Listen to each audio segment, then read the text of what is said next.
Good morning. Well, I am in this absolutely minute bathroom today and I am taking a look at this faulty toilet. So when you press the flush handle, it doesn't always flush properly. It spits a bit of water out but doesn't do a full flush. So this should be a relatively simple fix and I'm going to run through it with you today. So let's flush it and see what it does first. Yep, that's what I'm talking about. Let's see if we can fix that. Now if you're lucky, I'll put a nice little valve in at the side of the toilet there and you can turn the water off there. Unfortunately I haven't got that here.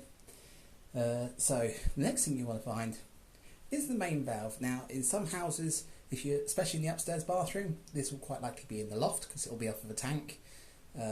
This situation it's off the mains water, so that will be your main stopcock to your house. Now fortunately ours is right there.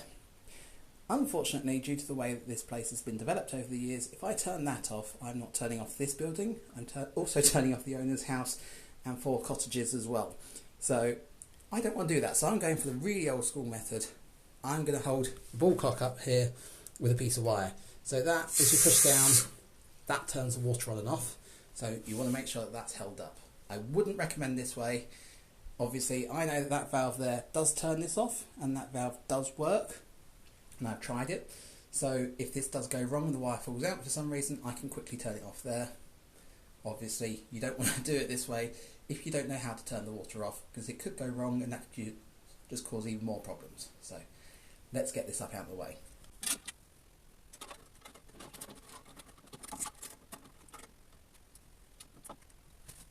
Right, next thing to do is to empty it. Now you could flush it, but obviously if your siphon's broken then that won't work. The easiest way is with a short length of hose pipe and just siphon it out. So you suck a little bit of water so the whole pipe is full of water. Try not to drink it, and then it will just carry on flowing. You just got to make sure that the outlet is lower than the water level in the tank. So.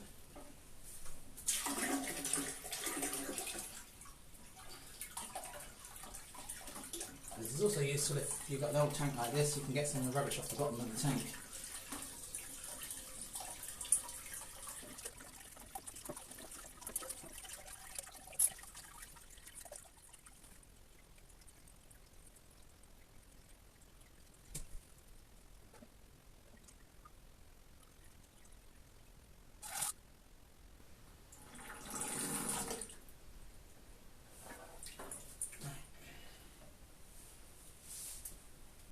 Right, now that tank is drained and I've confirmed that there's no water going into it, next thing to do is to undo these nuts here.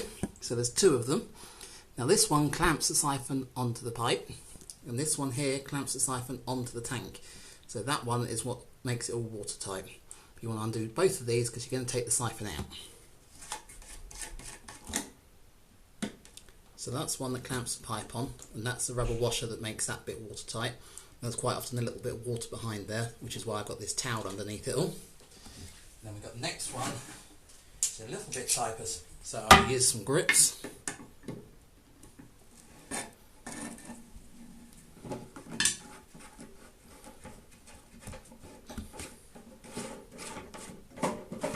That's the one that holds the siphon in place.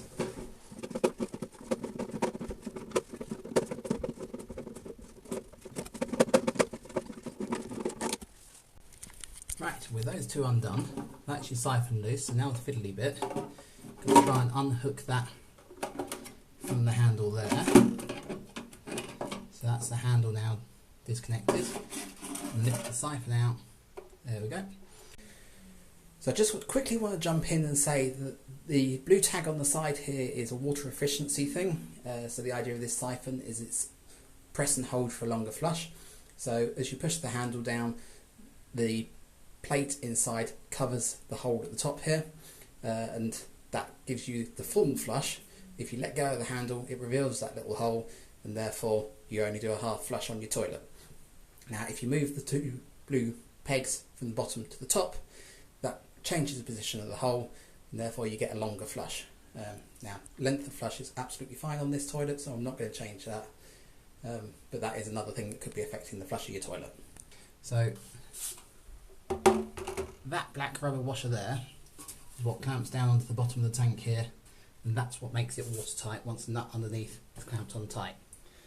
But now we can get to this little bit here, and this is what's caused all the problem. Right, push up on there, you can then unhook the rest of that hook there, and that then releases this, and you can put it out the bottom. So that's the spring that applies pressure. And it's this stupid little bit of plastic here that's caused a problem. So what happens is that lays down flat. When you flush, it pulls up into that chamber and pushes the water that's in that chamber up and around the siphon. And then it folds out of the way as the rest of the water rushes in. When it finishes, it lies back down flat, ready for the next flush. But as you can see, half of it's missing. So it's just literally a case of cutting a new piece to fit that. So I'm going to use an old off cut of pond liner, like that. But to be honest, you can use pretty much anything. It's just got to be fairly flat, fairly rigid, but at the same time flexible enough to bend up out of the way as the water goes through. So any relatively heavy duty plastic. Let's start by removing that. Oops. Keep that safe for later.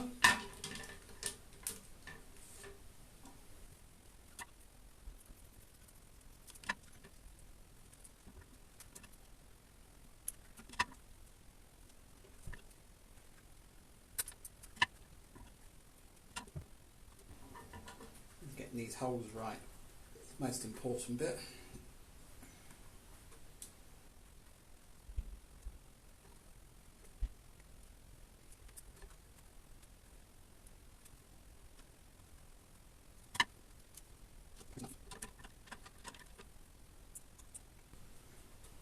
So you want those holes to be a close enough fit that when you put this bit back on, it clamps down over them, but you don't want the rubber getting in the way. So it's got two little pegs that stick out that it's got to push past to keep that in place. Don't want it coming off. Right, so now that's firm and in place, you want to cut this to the shape of that. You don't want to cut it to the very edge, you want to cut it just inside.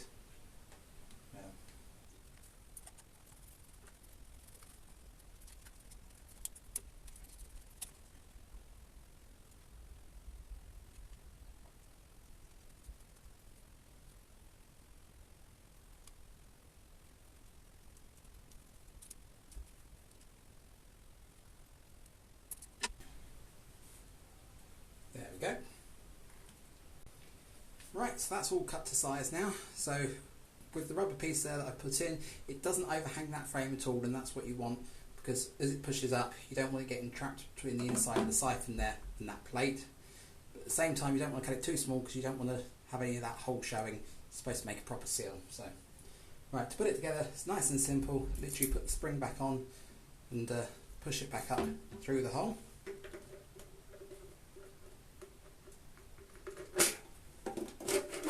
There we go. Then put the metal hook back on, keep it in place, and now that's ready to go back in. So it's just simply a case of reversing what you did to take it out. Now some people will go, oh, you got to put silicone around there. No, you haven't. Every time I found someone to put silicone around one of these, it leaks. That's the whole purpose of the rubber. The rubber is waterproofing. That just needs to clamp down, so you want to make sure that the rubber surface is clean and the bottom of your cistern is clean. And then you just push it back down over the pipe, hook your handle back on. So that's now in place, and now we need to put the nuts back on at the bottom. So you want to make sure this is nice and tight to get a good watertight connection. So I've got one hand on top of the siphon pushing down, and that leaves the other hand free to do the nut up here.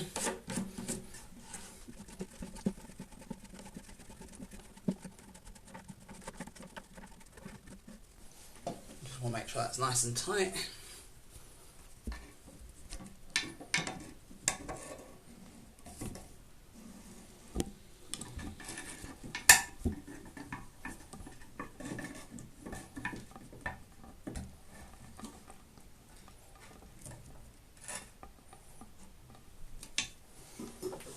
You don't want to go too mad when you're tightening that nut. Basically what you want to do is make sure that that doesn't twist at all, and that's as tight as you need it. It's always better to try filling it and then go tighter if you need, rather than going for full tightness straight away and snapping something. So next thing is just push that back up into place and do that. And that should be ready to go. Right, so I'm going to start letting some water into here now. Now if it's on a valve, I'll turn the valve halfway just to allow a small amount of water in, just to make sure there's no leaks, obviously because of the way I'm doing it. I'm going to let this wire down a little bit like that. So it's not going to fill as fast as it would. And then I can check for leaks, just in case there's something that I've done wrong.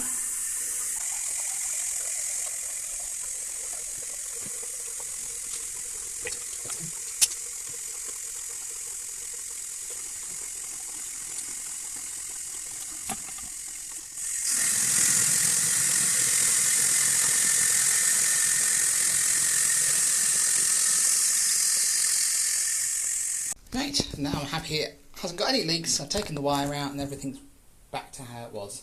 So let's test the flush now.